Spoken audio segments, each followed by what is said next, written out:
Hello? Hello? I think I think we're good.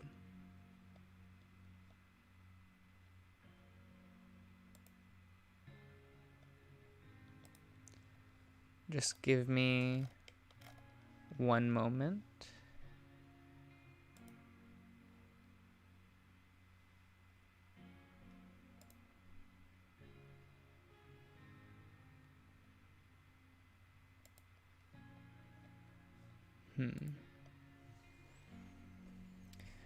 Sorry, just doing some social media things. Gotta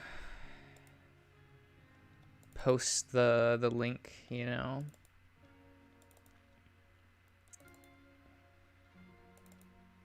And then we'll get there, right?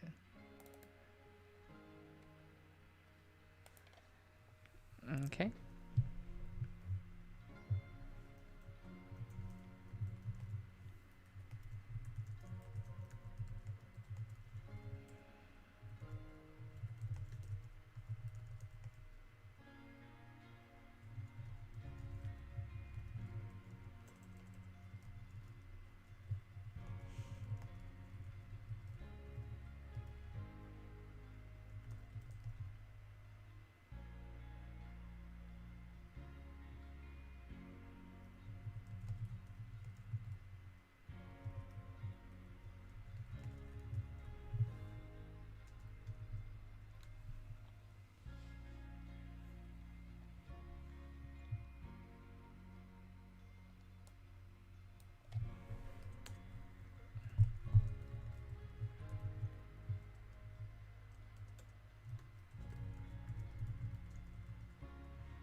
Okay. Social media stuff out of the way. What? Okay. So hopefully everything's up and is going well. Is it really streaming at like 20 frames per second? It's a good thing we don't care about frame rate here.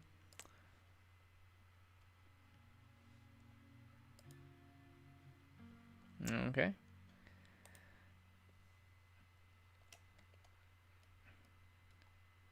Okay, so let's.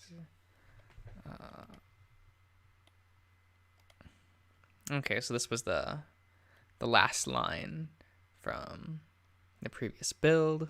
So, Cameron, please tell me. I'm really sorry, but I heard her, and it was awful, and I don't know. It was just a scream. It was horrible.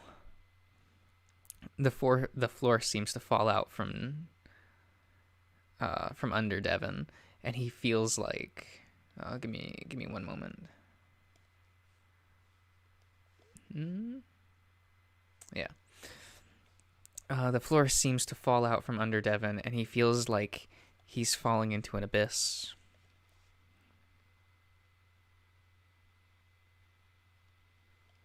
Ooh, a new CG. It's cute. Cameron watches as the motel parking lot disappears into the night. They had left most of their stuff behind in the room, only bringing along what they absolutely needed. Cameron wanted to take it a bit slower, to think things over before running away like this. But weirdly enough, it was Devon that was ushering him out as quickly as he could. You know what? That's nice. That Devon's feeling somewhat responsible for things and is taking charge in a better way. Well, no, it made sense. What was truly weird was how Cameron had felt and how he still feels now. Despite what had just happened, despite the absolute horror of it all, there's a part of Cameron that still wants to stay. Cameron has to assume that this is nothing like what Dev had seen in his previous investigations. that maybe he also felt that overwhelming feeling of wrongness. But it also feels wrong to just leave after hearing what he had heard. He'd expected Dev to want to stay, and after Cameron told him about Lupita. And if Dev had asked him to stay, Cameron would have done so, if only to search for better closure after hearing her scream. Despite Dev's calm appearance, Cameron knows that his mind must be in turmoil right now. Now with the night ending like this, he thinks that maybe he shouldn't have told Dev what he had heard. Yeah, he promised to be honest about it, but the hallucinations, no. The vision felt like a lie somehow, a trick. It felt real, it happened, but it also felt like something nefarious was behind it all. He felt it when the wolf focused on him, as if that unseen something had taken the wheel and started steering something where it wanted them to go. Even if he had no idea what that something could be, Cameron hopes that's the case. The alternative is that the afterlife really is only suffering, and that would mean his mom is in the same place. That everyone's going to that place. Cameron squirms in his seat, the feeling of suffocating dread creeping up under his neck, drowning forever. Cameron suddenly turns to look at his boyfriend, unable to deal with the awkward silence any longer. Devin? Devin tilts his head slightly in Cameron's direction, brows raised to show he's listening. Yeah, honey? He doesn't take his eyes off the road. Either because it's nighttime, or more likely because of what they just dealt with, the bear is extra cautious. Still, there's a sense of urgency in his driving, like he's trying to get out of there as fast as he can. Cameron struggles to find the right words. Hey, let's talk about it when I get to the freeway, okay? I just gotta focus right now. Cameron can't wait until then. Are we coming back? Cameron sees Dev's brows raise again, this time in surprise. No, of course not. We're done. I'm an idiot for doing this in the first place, and again, I'm sorry. Cameron can't squash the feeling that he should be the one apologizing right now, but there's a theme park in Peyton called Southwest Adventures. Oh, hey, let's do that. Yeah. We had such a great time the last time we went. I thought about going there at the end of our investigation, but we could do that tomorrow instead. Dev pauses, apparently waiting for a response, but Cameron can't think of one to give. I think it could be fun. Cameron is almost certain that's the same word Dev used just before they left to describe how this investigation would feel. Fun. I think we need to come back. We can't just leave things like that. That was just so fucked. Cameron sees Dev grit his teeth, and the coyote feels himself recoil a bit, like he did on a daily basis with Dylan. Sorry, No, you're fine. I'm just having trouble seeing the goddamn road. Let's just leave it until I can see where I'm going, okay, hun? The coyote steels himself. He shouldn't even feel afraid of Devin. He didn't need to. I think we should come back tomorrow. Keep this going like you planned. There's something more to this, and I want to find out what it is. He says it firmly, in a way that he hopes Dev in a way that he hopes shows Devs that he's not completely fragile, even if he did break down in the motel room. But Dev is quiet, and Cameron feels himself start to get a little frustrated that he's being ignored. But this, but then the bear responds, "No, no, I don't think so. I'll probably come back, but with another psychic. I'm not gonna put you through that ever again." Despite everything, Dev meant, Dev meant nothing by it. Cameron feels offended, like Devin doesn't think he's good enough or strong enough to do this. "But I want to, especially if you're just gonna come back. You think I'm just gonna sit at home knowing you're back here in this hellhole?" "Listen, Cameron, I've been to a lot of haunted places, but there's something different about this town that feels really off. Fucked, like you said, and I don't want you anywhere near it." Now it's Cameron who grits his teeth. "But I want to." "Do you still want to?"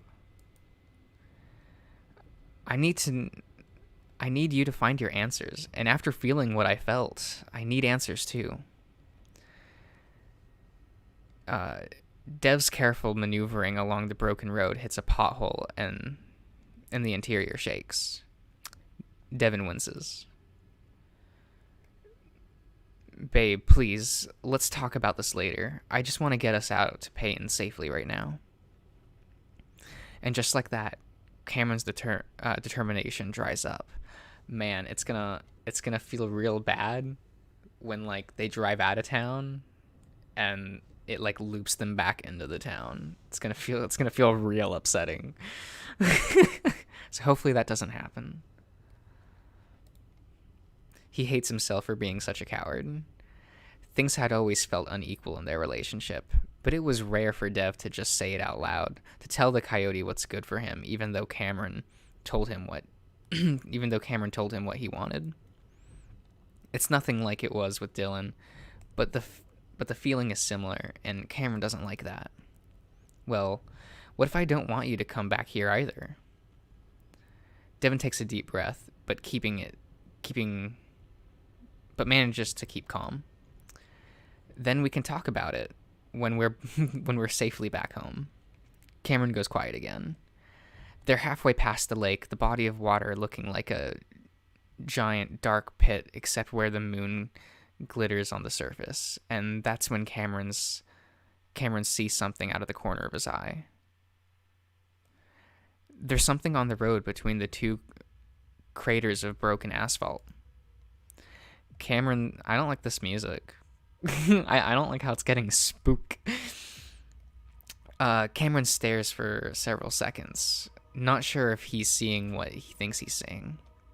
He waits for Devin to say something, to wonder what the hell that is in front of them. But he says nothing, almost like he doesn't see it. Yet, there it is, right in front of him. And it's right where Dev is about to go, and that bear isn't stopping. Cameron manages to jerk himself out of the stunned daze. "Oh my god, Dev, look!" "Huh?" Dev finally looks at Cameron, his eyes off the road, and still the Jeep keeps moving. "Stop!" Why wasn't he stopping? The coyote does the first thing that comes to mind. Time slows down. It's just like what happened back in high school, right before he got hit by a car while skateboarding. He has more time to react now that he did then, though, and he slides his arms under the seatbelt to get free and reach across the center console. He grabs the wheel, and even though Dev is starting to brake, it's not fast enough, and there's less than 20 feet before hitting.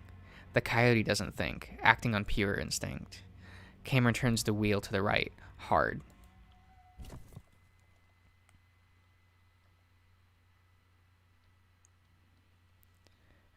Devin can't comprehend what Cameron's doing before they hit something, and the jolt is far worse than any pothole he'd hit on the road. Devin is thrown into his seatbelt.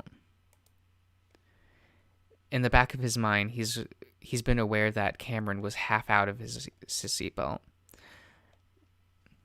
Driven by what felt like pure reflex, Devin had thrown his arms across the coyote in an attempt to hold him back. Cameron's muzzle meets the bear's thick arm before his forearm smacks into the screen of the head unit. A numbing, tingling feeling explodes across his arm. Ah, fuck. Dev brings his arm to his chest, cradling it as he winces. Are you alright? Cameron's breathless voice next to him is enough to reassure Dev that the coyote isn't seriously injured. The airbag hasn't even deployed, even though the impact had felt serious. Yeah, my funny bone. What about you? Let me see your face. He tries to grab Cameron's muzzle to have a closer look at him. It's hard to see with only the glow of the Jeep's headlights now, dim from the swirling dust kicked up by the accident. But Cameron pulls away, opening his door up. Cameron, what? The coyote yelps as he seems to lose his footing immediately and falls hard. Cam? Dev unbuckles his seatbelt and almost tries to climb out Cameron's side of the Jeep. Then, realizing what he's doing, opens his door. Dust coats his mouth, and immediately he can see Echo from here. He knew this was going to happen, that something was going to prevent them from getting out. He could feel it since he started driving. He just didn't expect Cam to be the one to do it. His Jeep is tilted forward, the front wheels wedged into a deep trench carved out by a year of flooding along the edge of the road. Dev stumbles around the front of the Jeep, squinting against the headlights before looking down where Cameron had fallen, but he only sees blackness. Cameron? He starts to panic, seriously considering that the coyote had fallen into a sinkhole, but then, over here. Dev looks back toward the road, the dust finally clearing, and sees that Cameron is already there, standing in the middle of it, looking around confused like he's lost something. What the fuck are you doing? Dev stumbles back around the Jeep, just wanting to get the coyote back inside so he doesn't go running off somewhere. The bear already suspects that Cameron is having a mental breakdown, and if they don't get the hell out of here soon, Dev thinks he might join them. I saw someone. Cameron, slow down. Let me see your face. It almost broke my arm. No. I know I did. Cameron ignores Dev's paw that has reached out toward him and starts walking up the road, looking back and forth. Cam? Ugh. The stress of the accident on top of seeing his boyfriend walking back towards the evil town is too much for the bear. He grabs Cameron's arm, forcing him to turn around fully and face. What the hell are you doing? Cameron flinches and raises his arms up, crossing one wrist over the other, covering his face like he thinks Dev is going to. Cameron, what? But the coyote just lowers his arms, looking around again. I saw something. Someone. It was like a little kid sitting on the road. Didn't you see them? Devin. Bleh. Give me one moment.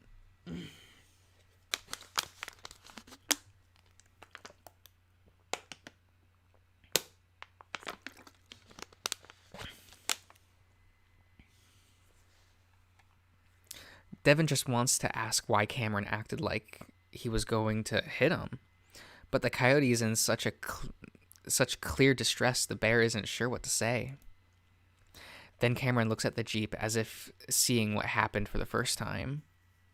Shit, I didn't mean to crash your car. I swear I saw someone and I wouldn't do that on purpose. Cameron's breath starts to become erratic, gasping for air. Honey, come over here. I can't breathe. Dev wraps his arms around the coyote, even as he starts to try and pull away. Let go. I need to go. Listen, Cameron, breathe with me. Dev presses the sides of Cameron's head to his chest and takes a deep breath. Remember, in and out, slowly. Devin keeps his voice upbeat, his expression cheerful, the complete opposite of what he's actually feeling right now. But showing how distressed he was clearly wasn't helping the situation. So his breathing exercise is also for his benefit. The last time they'd done this was a few years ago now. And just like last time, it seems to work. The coyote fighting his gasping for a minute before his breathing becomes more steady, a little shaky. They breathe in unison for a few minutes, the bear stroking Cameron's head like he had only half an hour ago in the motel. Was it really only 2 hours ago that he'd been giddy at the thought of paranormal investigation with his psychic boyfriend? Finally, Cameron pulls away gently. I'm sorry. Hey, don't apologize. You said you thought you saw someone. I thought I did. I didn't mean to fuck up your car, though. Well, if you thought you saw someone, then I'm glad you did that. Considering how slowly we were going, I'd rather the car run into dirt than run over somebody. Now just hold still for a second so I can check you out. You face planted into my arm pretty hard back there.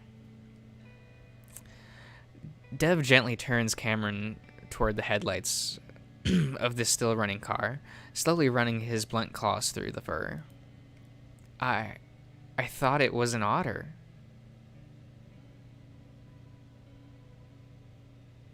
He said it was a child, right?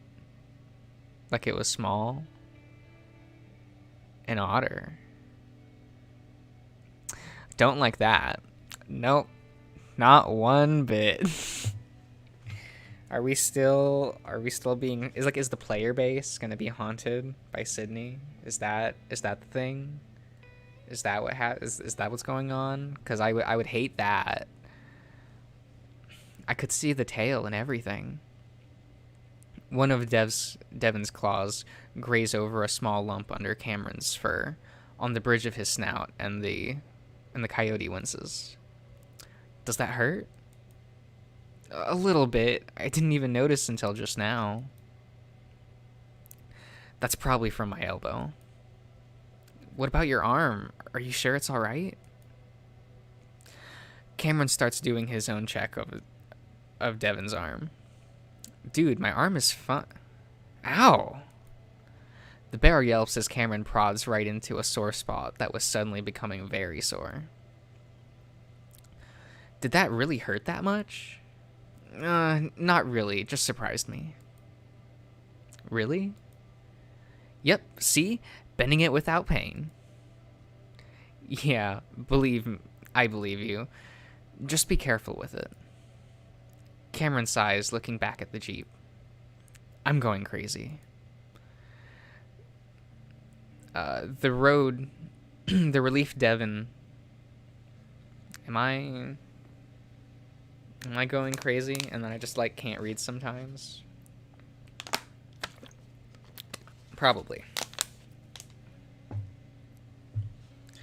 The relief Devin had felt after seeing Cameron returning to his usual snarky self-deflates at those words. What? No, you're not. We're both on edge right now. Well, it really did feel like I was losing my mind for a minute there.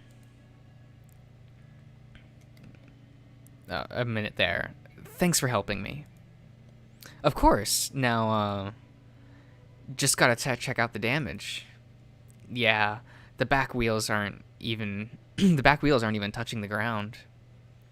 Well, I'll have a better look. Hang tight, babe. All right. Devin starts to analyze the status of his Jeep, and he can tell right away that they aren't going anywhere. Both front wheels are almost buried in the sandy trench below, and both the back wheels are definitely off the ground. The undercarriage balanced on the road's edge. Still, Dev gets in. Still, Dev gets in and telling Cam to stand clear, very gently tries to back out. The bear winces at the scraping sound of the metal undercarriage, realizing how desperate he is to get out of here, considering how hopelessly stupid this attempt is. After realizing he's only spinning the wheels deeper into the dirt, he stops. The bear turns off the engine, sighing, and presses his head against the steering wheel. Yeah, it sucks that the Jeep was probably all fucked up now, but he could easily afford another one. More than anything, he just wants to get out of Echo. He thinks back on how strange it was that Cameron immediately tried to convince him that he didn't do it on purpose. Devin didn't need to be convinced because he hadn't even considered that was the case. But because of how he brought it up, Devin quickly shuts that down, deciding that now isn't the time for shitty thoughts like that. Finally, the bear gets out, fixing a small smile on his face again so Cameron won't feel so bad. Alright, so Cameron. Dev looks over and, to his dismay, spots the coyote a ways up the road toward Echo again, though he's standing off to the side next to the lake. He looks over the edge, down at the water. Hey Cameron, you alright? The bear jogs up to the coyote, pulling an arm around him. You alright? Cameron finally turns to look to the bear. Yeah. Stay next to me, alright? I want you to be close after everything that's happened. I was just trying to stay out of the way. Alright. Are you looking for something? Dev looks over at the edge at the murky water below. Almost immediately after, the bear instinctively pulls back, taking Cameron with him. Yeah, just thought that because otters are good swimmers, that maybe. Cameron lets out a fake laugh. Oh, that's a super cute portrait. I don't think we saw that on Build One. Sorry, I'm crazy. Don't mind me. Come on, don't do that. Cameron goes quiet. Seeing just how unhappy Cameron is, the bear takes a deep breath, deciding to tell him. Back in the early 2000s, an otter kid drowned in this lake. I wonder if maybe that's who you saw. Oh, fuck, I don't like that. I don't want to be reminded of Sydney. That's the bad thoughts. Really? Yeah, along with a few dozen other people over the last 70 years. I have a list for the lake and other places we were gonna go. So you're saying I saw that because I'm psychic? You don't seem very thrilled with that idea.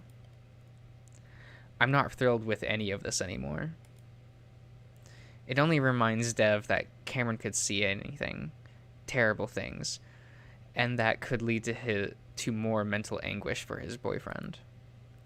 Anyway, we are stuck pretty bad. What do we do?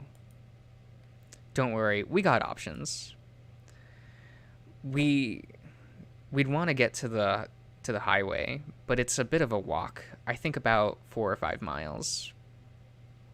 That might be too much with it being dark and on a half-destroyed road. I think we should try to get a little bit more sleep, then start walking at dawn. We'll have light, and if we keep up a good pace, we'd get to the highway before it gets too hot and be able to flag down help. Cameron is quiet. So, what do you think? Remember a while back when I asked what we'd do if there was an emergency? You said there was still cell service in parts of town. Did I? Yeah, Dev. You know what I'm talking about. It makes way more sense to find cell service right next to us and call for help rather than walk 5 miles. I don't think it makes much sense at all, Cameron. We were looking for trouble, Devin. I think we'll be fine as long as I'm not trying to see things, to see shit. But you just saw it's silent for a few excruciating seconds. Ugh. I just want to get the fuck out of here and get you home. Cameron's ears twitch at Devin. No. Cameron's ears twitch as Devin raises his voice, which seems to reverberate in the silence. But the coyote just goes on standing there, arms crossed like they almost always were. Yeah, psychic or not. I'm unstable. We both know that already. No. But I'm not walking miles through the scorpion and rattlesnake infested desert when our solution is right there. Babe, please, I have a bad feeling.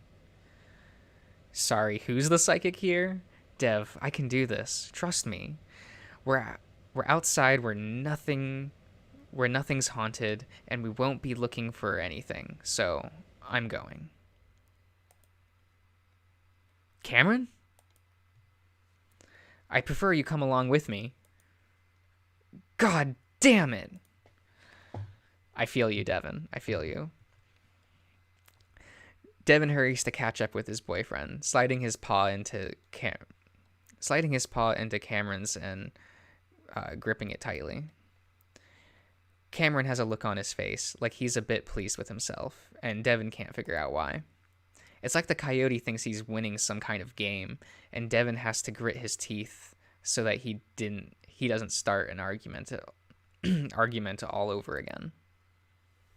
Just an hour ago, Cameron was sobbing after seeing and hearing terrible things, and now he's walking back to the same place like it's nothing. Maybe the coyote is more resilient than the bear had always thought. And maybe the bear is finding out how not resilient he himself is. His stomach growls loudly, and when Cameron jokingly asks if he's hungry, Cameron lies and says yes. In reality, it's from anxiety, something he isn't used to feeling all that often. The bear only finds comfort in gripping Cameron's paw even tighter and promises himself that he won't let anything else bad happen to them. Devin, you can't make that promise. Oh, feels bad. Cameron presses up tightly against Devin's side, breathing in the comforting scent of his cologne. Cameron's false bravado has mostly faded at this point, especially as they're passing the motel.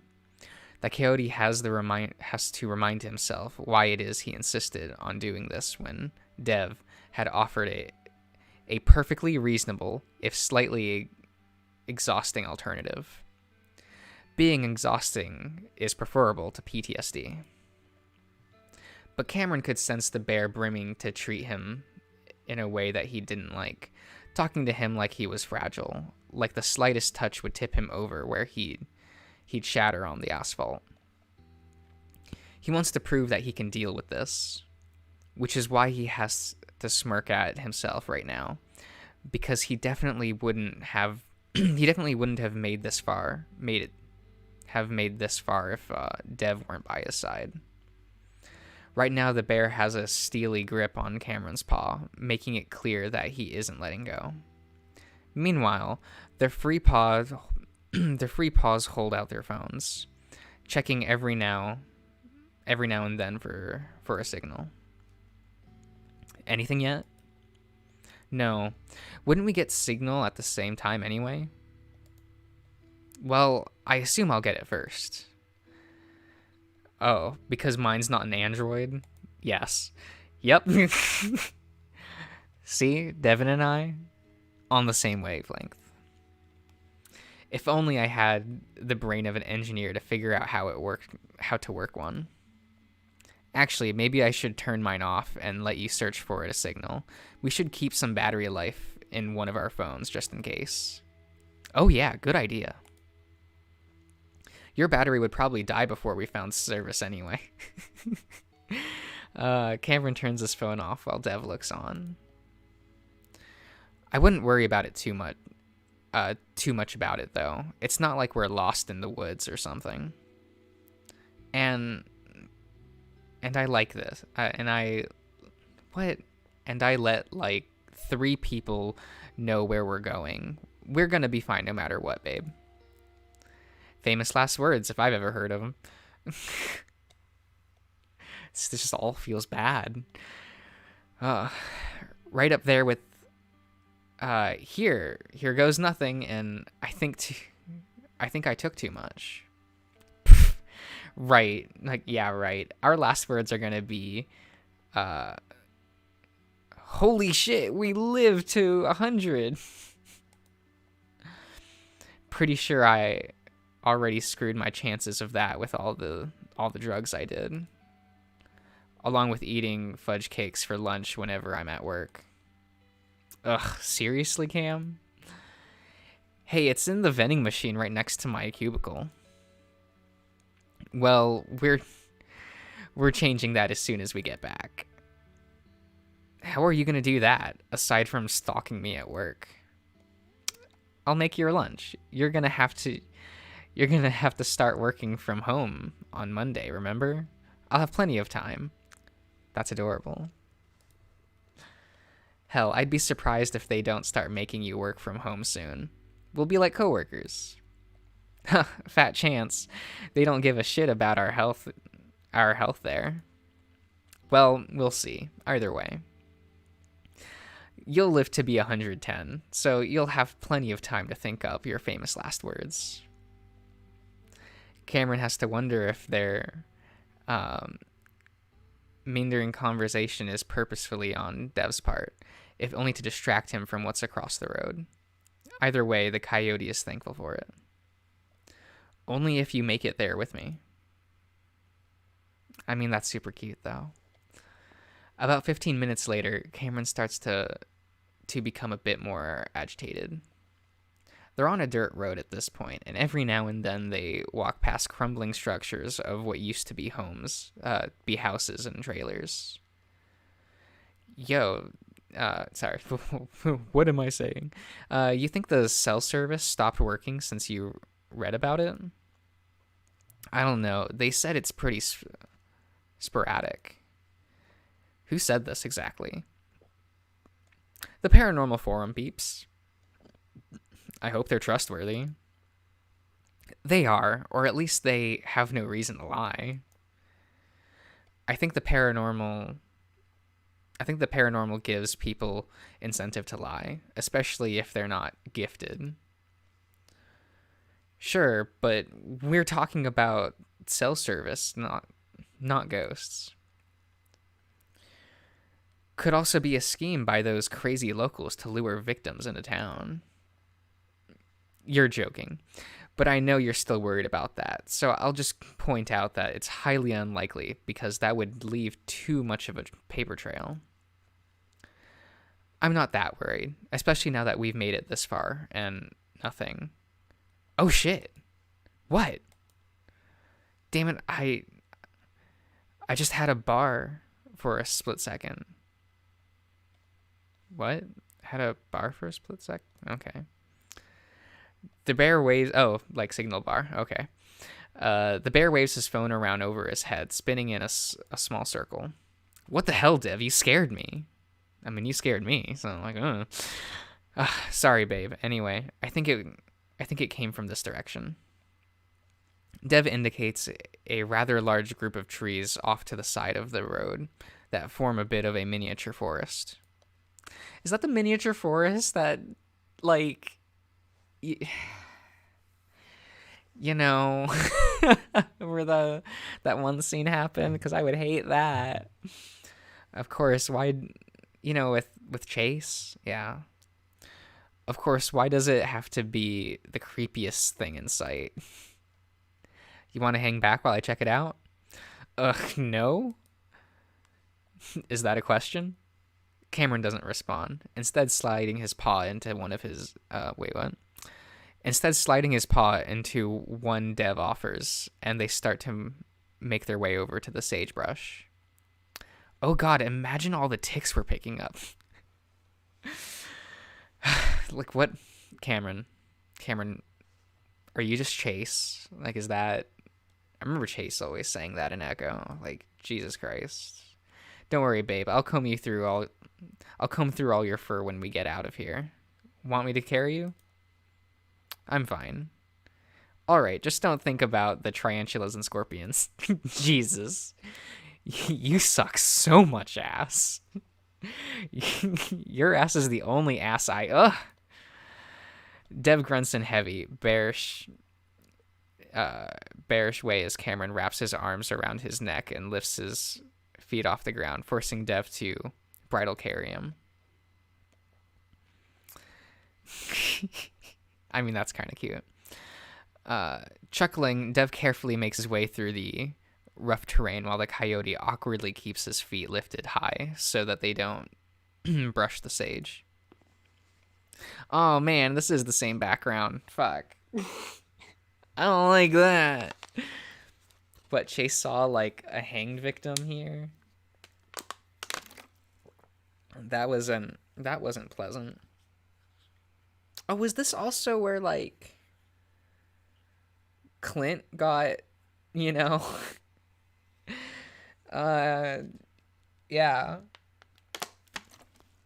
You know what I'm talking about. The bad scene with Brian. Dev finally lowers the coyote near the edge of the forest, and they stand there, looking into the blackness. Cameron can only see the branches outlined against the moonlight, but otherwise, it's almost like looking into a void. The feeling of emptiness is emphasized by the sudden quiet desert around them. So I've got like one bar. Data isn't working.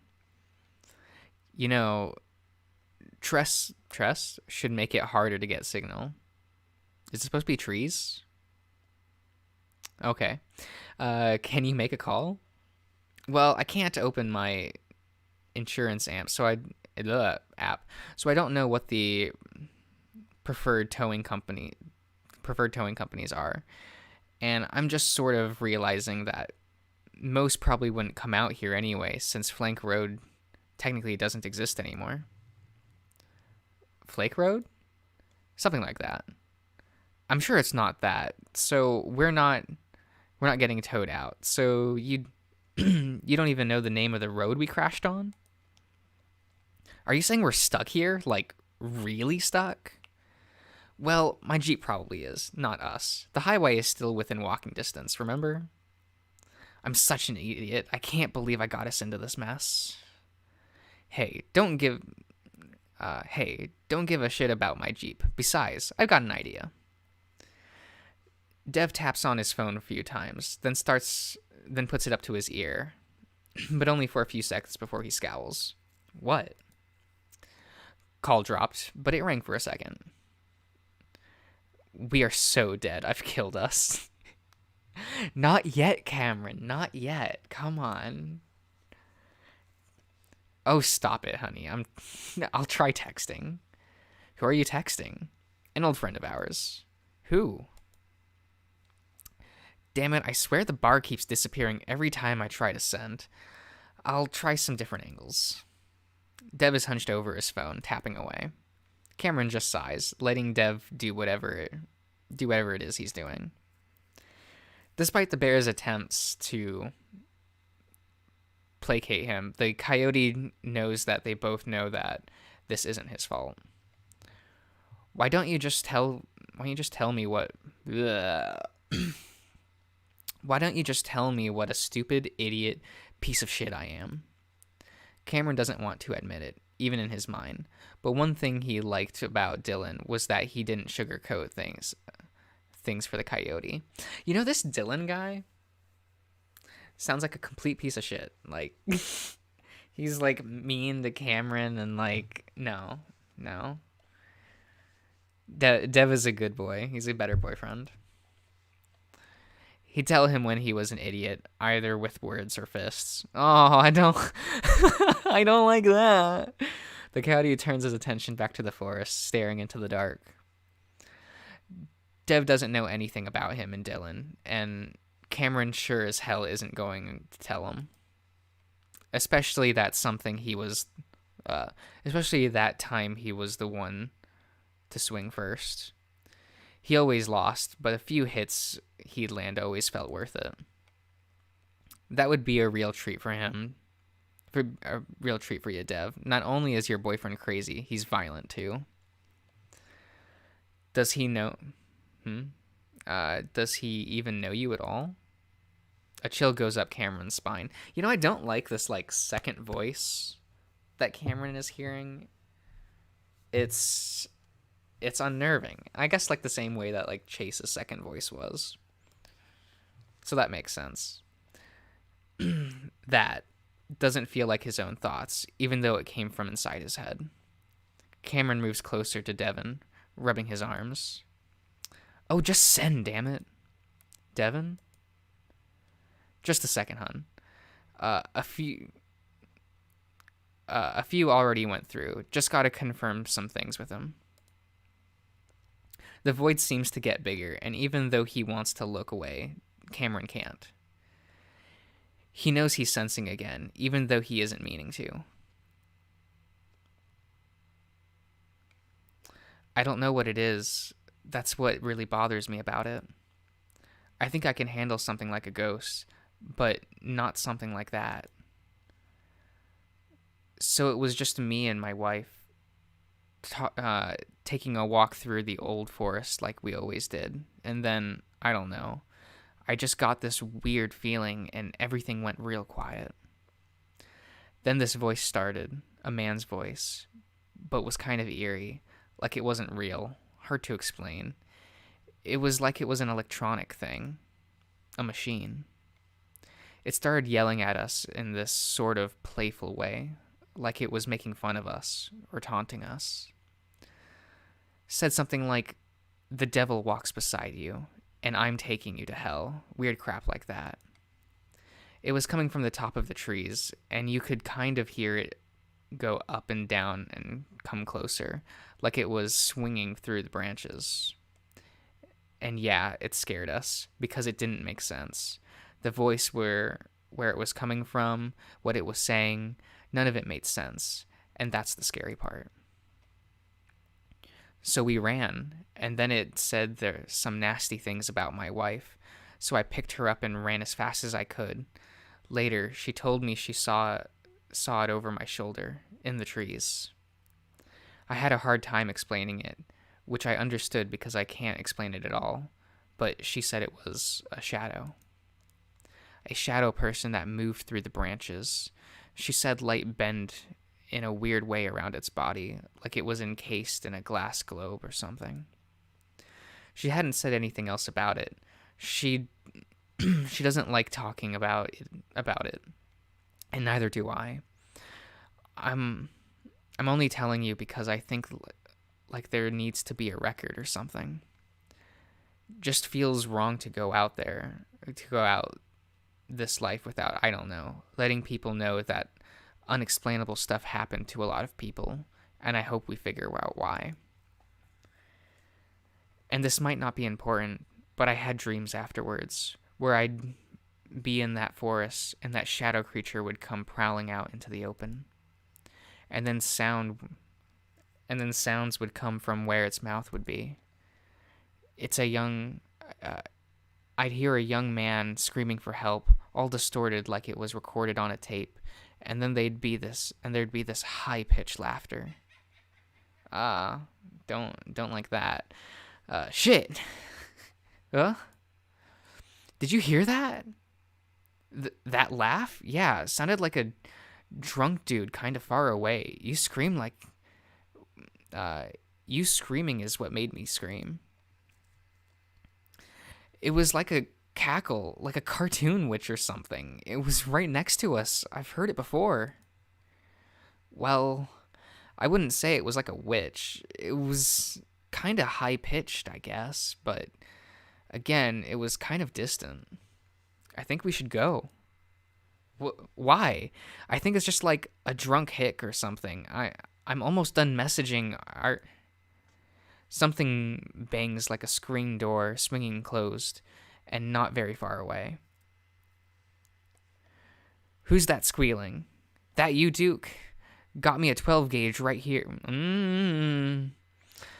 Duke. Hmm. Okay.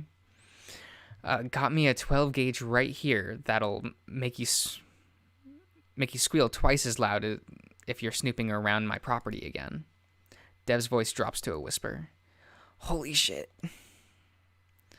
Then before Cam can fully absorb exactly what's happening, Dev pulls him along, running full tilt through their sagebrush toward the road and back towards Lake Emma. Well, who was that? And he mentioned Duke. Is Duke still alive? Huh. Okay. Devin's feet arch for the path. I don't know that word. Of rocks he's trampled on. The tough pads on the underside feeling almost torn up from the rough terrain. He's thankful, though, if only for the fact that he hadn't run himself and Cameron into a cactus. Dev? Cameron's voice jerks with every running step. We're almost there.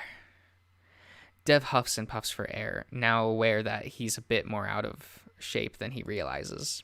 He hadn't run in earnest for at least a few years. Dev, we're out of the town. The bear slows down now that his stuck jeep is in sight, and he sets Cameron down on his feet before doubling over to rest his paws on his knees, wheezing. Fuck, give me a minute. Jesus, are you okay? It sounds like you're dying. Dev? My fucking thigh is cramping like a motherfucker. Holy shit. Dev's large rear hits the ground with a thump as he reaches down to massage the back of his thigh. Oh, thank God. For what? Lay on your back. Before Dev can even follow the directions, Cameron takes the bear's right leg and slowly lifts it up, making Dev's spasm as the cramping muscle is slowly stretched out. Oh, fuck! This is what I get for not running since, like, college. Cam gently rocks his leg back and forth. You've run since then. Remember that stupid company triathlon thing we did where you carried me on your back and ran across a soccer field? Despite the light conversation, Cam keeps looking over his shoulder toward the town, just waiting for a million hillbillies to come raging up the road. Man, I told you, Dev. The people here are psycho. Dev grunts at Cameron, stretching his leg back again. I think he wasn't being serious, but yeah, you were right. All the more reason to get the fuck out of here. Dev finally pulls his foot back, gingerly getting to his feet while continuing to rub at his thigh. I've never had a cramp so painful. I guess I'm getting old. Take it easy next time. You were more scared than I was. You said yourself he was just a drunk hick. You forgot the part where he had a shotgun. Yeah, I'd be more surprised if he didn't have one. Do you think he's gonna come looking for us? We're not hard to find out here. Sounded like he thought you were some other hick. I think we're fine. I suppose. You can put trailer trash in the same category as hick, so that makes sense. You can keep an eye out for right now, though, just in case. So, who were you texting? Artie from college. He just happened to be up and he's still living in Mesa. Said he'd drive out right away so he could be here in like 3 hours. Why Artie, though? I don't know. He was at the top of my contact list, and I knew he still lived in the state, so I gave it a shot. He could give us a ride at least, I guess. He's got one of those massive trucks, so he might be able to pull us out. His last message said he'd be here in 3 hours or less. Well, I guess that's not bad. As long as we're out of here by morning. I don't I don't want you getting caught out in in the heat all day. Poof. We got a shit ton of water, and if I need to cool down, Dev waves his paw at the lake. Cameron stares at the lake, seeming to think, then looks back at Dev. Listen, while we're here in the forest, while we were in the forest, I don't know. I didn't see anything, but I think I did some light touch sensing the right way. Now it's Dev who finds himself becoming upset. What? Why would you do that? Well, it kind of just happened, and I made sure to not interact or anything. It was mostly just, at least for the most part, what I heard was creepy. Okay, well, now I'm going to tell you to be careful again, because I don't want you to go through what happened in the motel ever again. Well, like I said, I couldn't exactly help it. Anyway, do you know about a shadow person in the forest that spoke with a distorted electronic voice? Dev is caught off guard. He knows Cameron is trying to take the focus off the fact that he's still messing up around the supernatural in a dangerously supernatural place. But he also knows exactly what Cameron is referring to. The chapter in Haunted Echo titled Entities of Static described exactly that. And in the thick of trying to figure out who to call, he hadn't realized that was the forest. Dev's surprise must be pretty obvious as Cameron grins. No way, am I right? Cameron, are you getting excited by this? Because you were pretty horrified at the idea of like all of this just last chapter. Like, come on. Cameron suddenly rejoiced reaction surprises the bear. Well, yeah, you're right. Can you believe this? Sorry, I don't know why I'm so happy. It's just there's a fucking reason for me being the way I am. I can't deny it anymore. It's hard to explain, but that kind of changes my entire life.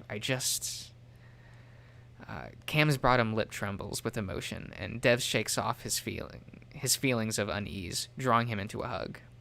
Come here. I know what you mean, baby. Well, I don't personally know, but I've wanted you to feel that way for a long time. I'm really happy for you. I feel like I can do something. I don't know, maybe even help people with this? Cameron's voice is muffled against Cameron's chest. Oh, sure, of course. Let's find a better place than here, okay? Dev nuzzles Cameron reassuringly, but the coyote doesn't answer. And even though the brother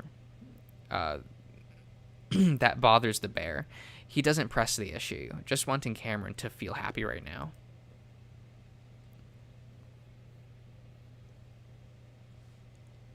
Oh man, it's daytime already. Cameron sits in the trunk of the Jeep. Legs hanging out over the edge, dangling toward the ground that further away than usual due to the tilt. Wow, I read that terribly. What the hell?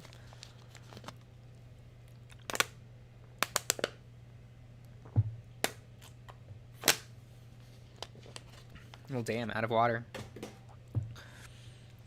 He rests his back up against the back seat, the angle providing a pleasant recline. Meanwhile, Jesus Christ. That audio cue. Meanwhile, he fiddles with the old acoustic guitar that had been stashed in the Jeep for the last year, tuning it slowly. He hadn't even remembered it was there until they folded down the seat for a place to try and sleep.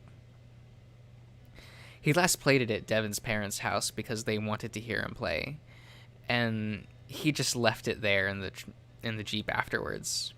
He hadn't had a reason to play it since. The rest of the night or early morning hadn't been terrible.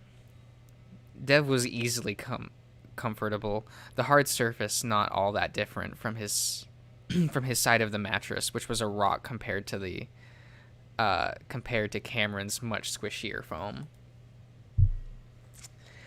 He had tossed and turned until Devon finally pulled him to lay on his head. What? Blah. He had tossed and turned until Devon finally pulled him in to lay his head on the bear's stomach. The soft warmth. Oh, okay, I get it. To lull Cameron into a dozy state of consciousness while Dev snored loudly, whatever. He'd gotten used to the snoring after all these years, and now found it comforting rather than annoying. It was good night considering I feel like that should be it was a good night considering the circumstances. Yeah, okay. Dev had been unsure about sleeping in the tilted Jeep at all, given it because it gave him a bad feeling. He also had a bad feeling about Cameron going back to the motel with him, so he'd left him here alone while the bear gathered up the rest of their stuff. 5 hours had passed since Artie texted Devon, so the bear had been getting antsy about that as well.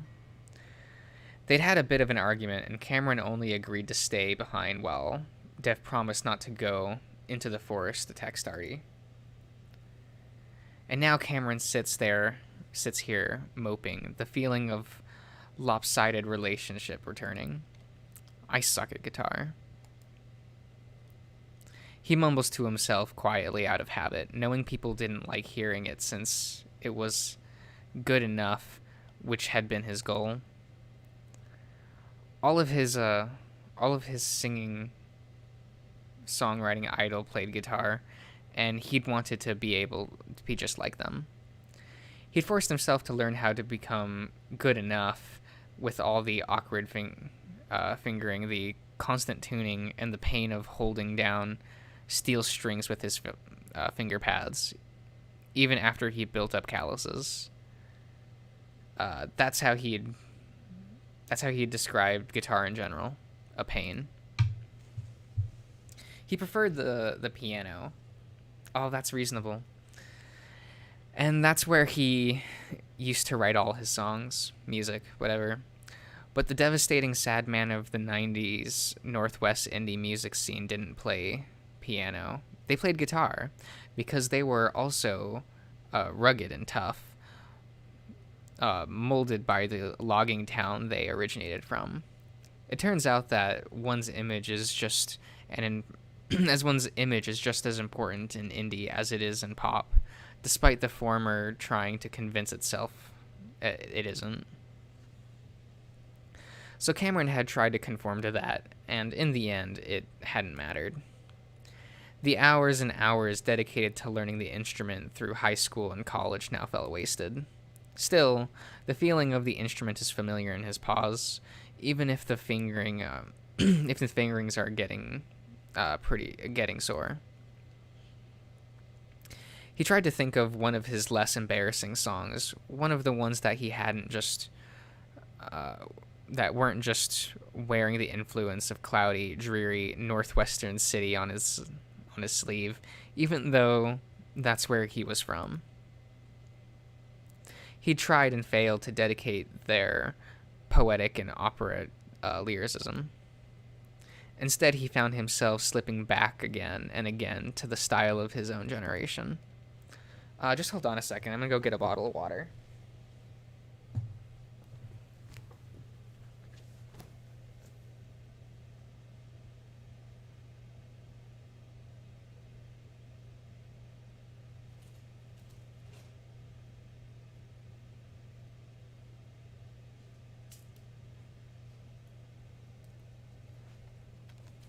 Oh my god, I managed to, open that bottle with, no resistance. I feel amazing.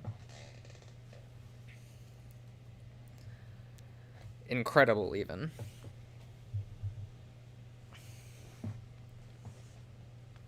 Okay. While his idols of the 90s wove lyrics... Wow, now I just can't read. Well, we all knew that already. That forced the listener to delve into something complex, to find meaning in the metaphors and symbolism. Singer-songwriters born in the 90s, like himself, presented their lyrics in a more literal, honest way that often described specific situations with seemingly nothing hidden. To Cameron, it was two sides of the same coin. Instead of discovering meaning and complexity, it was about discovering complexity in simplicity. He sighed, deciding it was tuned well enough. He glanced up, making sure Dev isn't heading back before playing. He was badly out of practice, but he started to slowly warm up. Cameron singing quietly, almost under his breath. This particular song got the attention of an independent label on the West Coast after after one of their scouts heard it on the college radio station. They signed him in his junior year of college. Looking back, it was the high point of his life. Damn. Cameron, you went nowhere, didn't you? That feels bad. Dev had celebrated in earnest, happily telling him that he'd make more money than he himself ever would. But what Cameron didn't realize was that even after being signed, he could still be dropped without releasing any of his songs, and after what was probably the lowest point of his life, they did just that.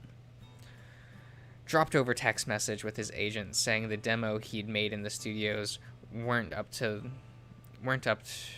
their quality standards. That hurt a lot because he knew it was true. He'd been nervous the entire time, and his output wasn't even close to what he was capable of. Though he tried to comfort himself with the idea that most musicians went in alone these days, his own posting on the internet barely got more than a few dozen listens. Then he finally realized that he was in it for the wrong reasons. His peers just liked playing music, throwing stuff out into the ether, whether anyone heard it or not. Cameron needed an audience to stay motivated, to be famous. So, in a way, I fucking deserved it. At least Devin never brought it up. Cameron stopped playing, having seen brownish fur out of the corner of his eye. He thinks it's Devin and immediately feels his face flush, freezing up, just sitting there. This is why he didn't play or sing in a serious way these days.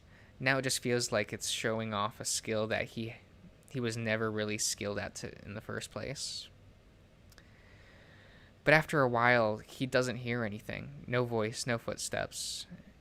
And biting through his embarrassment, Cam looking up the road where he'd been certain that his boyfriend had been watching him. Dev? The silence is heavy and thick. I just got this weird feeling, and everything went real quiet. Cameron stares up the empty road, the feeling of unease growing until he finally shoves his guitar to the side and pulls out his phone, tapping on a mindless gaming app to distract him. Why are you wasting your battery life? Nope. Not doing this again. Not now. And even though the road remains empty, and even though the sun shines brightly above, illuminating everything around him, the feeling of what is becoming a very familiar dread continues to grow. Then the light shines down on everything, changes, shifting to a more golden glow. What the hell is going on? Cameron had a few bad trips in the past, shrooms being the worst. And that was what gave him his first panic attack. In a strange way, this feels very familiar. Please, not now. I have control. And I'm saying not now.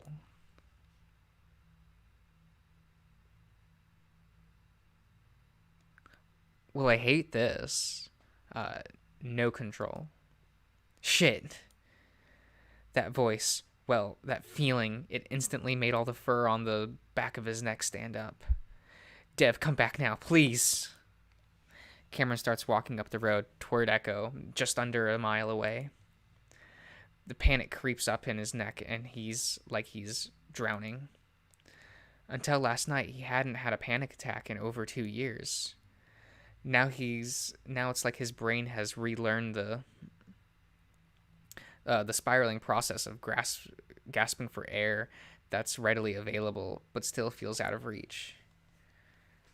He fights the urge, continuing, trying to remember the pace of of Dev's steady breathing. Oof. No, this is not seeming great for Cameron, is it? Hadn't he wanted to reject the idea that he needed Dev to face his fears? Wouldn't he know how to handle this, how to do it safely? Cameron also knows that running to Dev will only make things worse for his boyfriend. Did he want to stress him out even more? The coyote stops, then turns around slowly. Just like that, the feeling of panic and terror slowly fades away to be replaced by a feeling of purpose. Something solid. Something resolute in its existence. Something that's already happened. Nothing can be done to change it. A feeling of acceptance.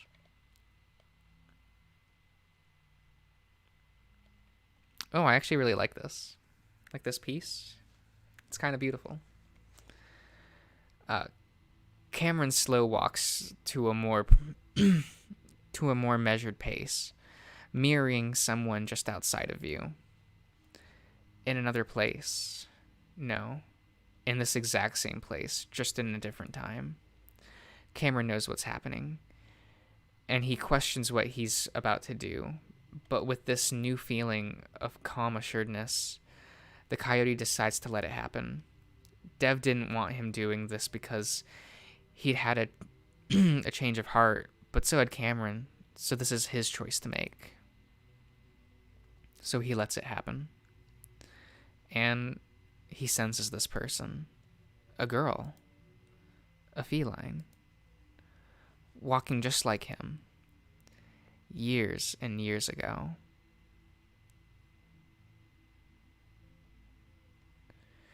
She tries to keep her sobs quiet, walking along the road by the lake. She's been looking forward to this for 2 months. She'd saved up money from babysitting jobs to buy her own dress, her own fake jewelry, and her makeup. Her father had found the makeup a week ago and threw it away, telling her only bad things happen to girls who wear makeup. Even then, she still had the dance to look forward to. But now James, her ex from last year, had ruined it. He showed up drunk, proposed to her, then cussed out her new boyfriend, who she'd only been seeing for a month now, until he left. At least she's glad she didn't have the makeup on with how wet her eyes are. This had been the last dance of the year at Echo High, and she was worried she was going to graduate with no boyfriend at all, and no money to go anywhere. Lost in her thoughts, she notices fast, pounding footsteps only seconds before it happens.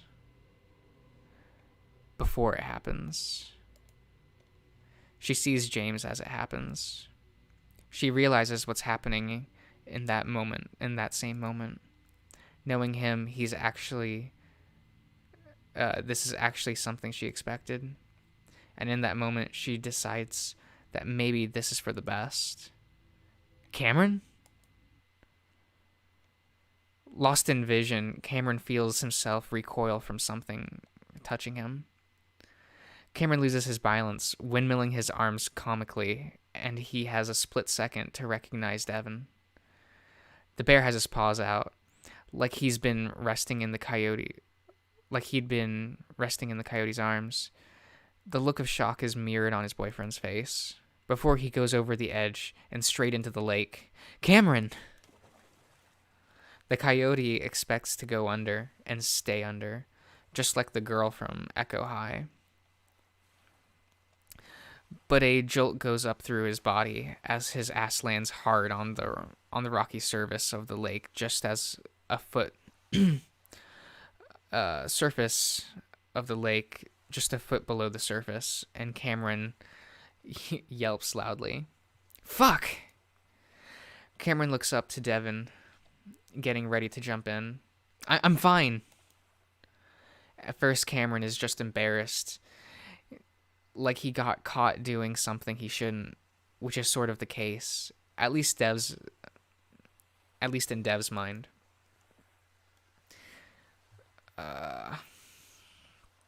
It's not as deep as it used to be. What? As he climbs out... Maybe you shouldn't have said that, Cameron. As he climbs out of with Dev's help, that embarrassment changes to anger. The coyote grunts and snarls quietly as he automatically starts stripping off his clothes, his plaid shirt and jeans sticking to him in the most annoying way. Dev hovers over him, trying to help, but mostly getting in the way. Dev, you have a list of people who died in this lake, right? What? What are you talking about? You just fell into the lake. Stop talking about and say